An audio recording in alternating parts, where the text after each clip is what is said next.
everyone, welcome back. So today I'm gonna pick up whatever I left up yesterday. So yesterday video I showed you guys how to remove the crank pulley bolt from the 1J, and also it's suitable for the 2JZ. And also after that I'm gonna take out the cover to check all the internals here in the front to see what's cutting the belt. So from the previous video we were checking out the belt and we saw this line over here. This is not normal. I definitely want to open everything to see what is rubbing and causing friction to cut the belt like this. Pretty much to start, I wanted to show you guys the part that you need to pull the crank pulley out.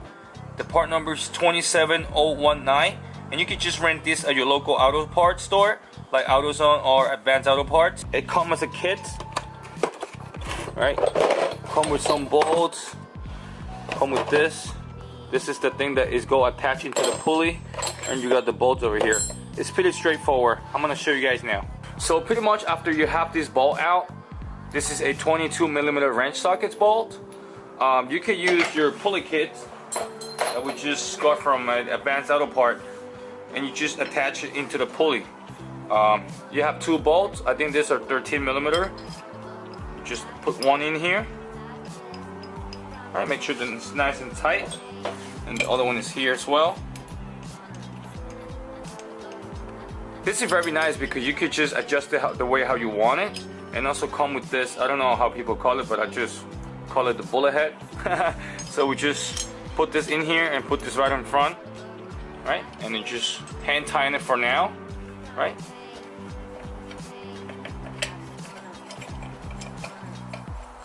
Just gonna make sure that it's snug.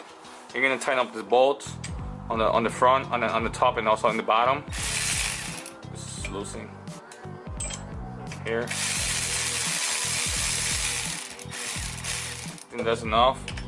Doesn't have to go all the way in, so make sure that the bolt balance, and you just tie this on by hand, you know, until you create pressure. Nice and tight. Now from now on we're gonna use a 19mm wrench socket and our impact gun and drag this guy out. Just go easy on it. You don't want to go ham on it because you could damage it, so you don't really want that. So slightly. And there you go. Simple.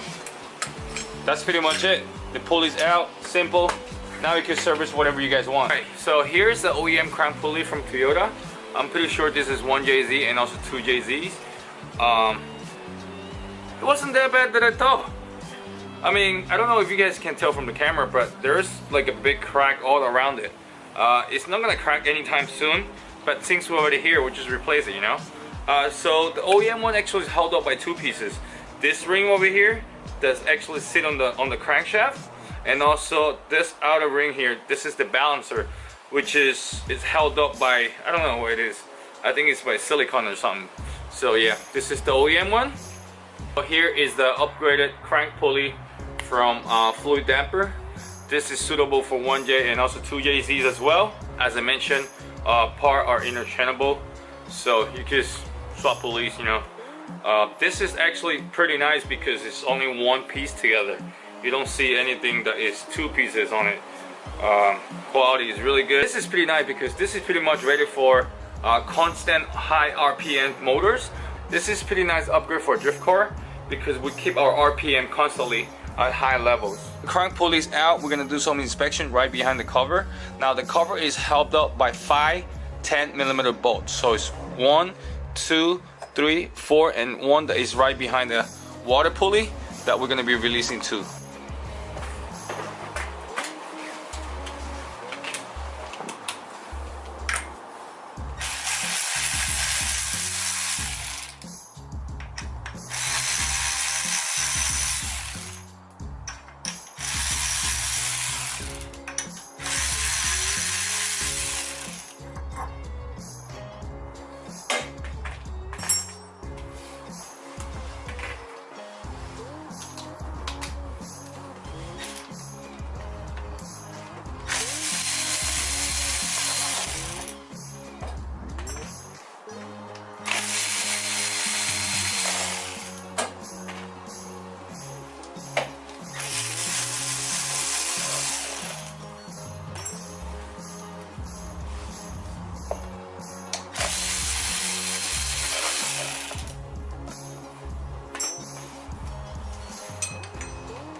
Much in addition to release the cover, one thing that I forgot is you need to release the belt tensioner.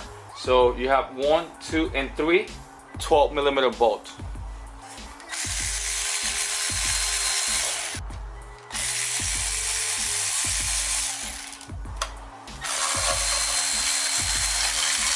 Now you can release the wall cover.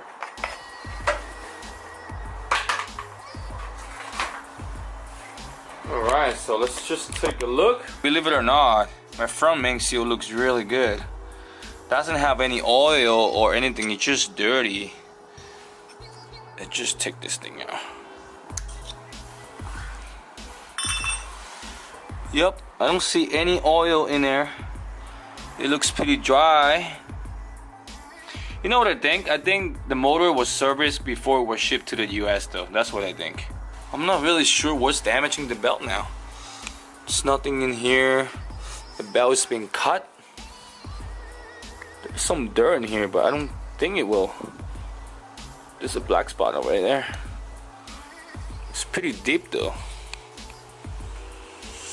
Oh well, time to replace a new belt. I don't know. Maybe something dirty in there. And this time I just gotta make sure that I clean everything before I put it in. So parts that I'm gonna be replacing: the tensioner pulley, timing belt. I wanted to replace the pump, but I don't think it would be necessary because the front main seal looks good. I don't know, I gotta take this out to check, but I'm pretty sure there's no leak or anything because it looks pretty dry. The only part that's leaking is right over here, the top of the oil pan. What else? I'm gonna replace the alternator pulley. That's pretty much it. I want to replace this pulley because this pulley is bent. I don't know how it happened, but it's bent. I'm gonna be replacing the power steering pump. I already have one on the back. Make sure that it's VVTI. And also I'm gonna be replacing the VVTI solenoid. I mean, we're already here, we'll just get it done, you know. The part that I'm gonna be replacing is the serpentine belt pulley bearings. This thing is pretty short, so I'll show you guys later. I'm gonna do another color on the valve cover. I haven't decided what color I'm going to yet, but it's gonna come out nice. I'm gonna run AN lines for my oil catch can, so I'm gonna do AN fittings in here. It's gonna come out pretty good. Here's the fuel filter. AN fittings, boy. This thing looking pretty. The thing that I wanted to do too is paint these two covers. Like I say, I don't know what color I'm going for yet, but it's gonna be something nice. I mean, there's a lot of options of colors out there. I was thinking to do the blue analyze on the motor with black, and also I think that will go with gunmetal, you know, like a very nice gunmetal on the bay. It should be nice though. I don't know. What do you guys think? Pretty much everything is out from the motor. Pretty much everything is disconnected and unplugged. What I'm waiting is parts to arrive so I could just service the motor. Once I get that done, I'm gonna pull the motor out. We're gonna do the clutch, and then after that we're gonna do the bay nicely, you know, with time and patience. I'm going to leave all the replacement parts number in the descriptions. Feel free to check it out. Hey, you might do a swap and you want to resurface your motor. You might need it.